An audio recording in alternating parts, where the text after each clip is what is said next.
آپ صلی اللہ علیہ وسلم کی شان اقدس کے اندر جس قدر ہندوستان میں شاعری کہی گئی ہے اس کی مثال بھی کہیں نہیں ملتی. ادب کو عروج پہ پہنچا دیا. ہم حضرت میر خسرو رحمہ اللہ کی بات نہیں کرتے، ہم جامی کی بات نہیں کرتے. ادب کے آخری زمانہ کے اندر جو کلام پیش کیے حضرت غالب کا دیکھ لیجئے.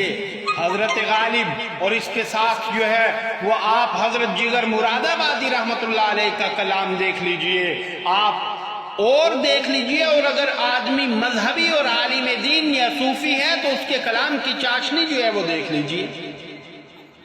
اس کی ایک مثال لمجاتی نظیر، آپ امام احمد رضا خان بریلوی صاحب کا کلام پڑھ لیجئے، سارا ادب سمو کے رکھ دیا. اور پھر یہ کہ ہر آدمی نے اپنے اپنے علاقے کے اعتبار سے اپنے اپنے انداز میں جو ہے وہ جناب رسالت مآب صلی اللہ علیہ وسلم کے اوپر کلام کہا. کئی اشعار تو ایسے ہیں کہ جن کو پڑھ کے تہذیب و تمدن جھلکتی نظر آتی ہے کہ ہندوستان کی تہذیب ہے. اور اسی میں یہ اشعار بھی ہیں جو اس وقت میرے سامنے ہیں.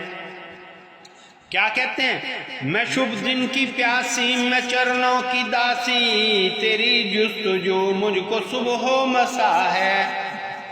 میں جوگن بروگن میں کملی کمینی، تو سرتاج میرا میرا دیوتا ہے. تو دیپک میں کاجل، تو درپن میں سیسا، میں کالک تو پربھات کی لالما ہے. اور فرمایا تو ساجن سوامی میں باندھی بیا کی بیا کل، میں مورخ نمائی تو گن ہے کلا ہے. اپنا انداز ہے، اپنے انداز کے اندر جو ہے وہ محبت کا اظہار کر دیا. اور ہر زمانے میں ہندوستان کے جتنا کلام آپ صلی اللہ علیہ وسلم کے اوپر کہا گیا ہے ایک سے بڑھ کے ایک ہے. لیکن بدقسمتی بد نصیبی یہ کہ آج بھی شعراء بہت اچھے ہیں، لیکن بدقسمتی اس کو کہیے کہ آج جو ہے ان شعراء کا کلام پڑھا نہیں جاتا بلکہ عجیب انداز اپنایا جاتا ہے، رم جھم والا انداز کے رم جھم رم جھم رم جھم رم جھم. اذان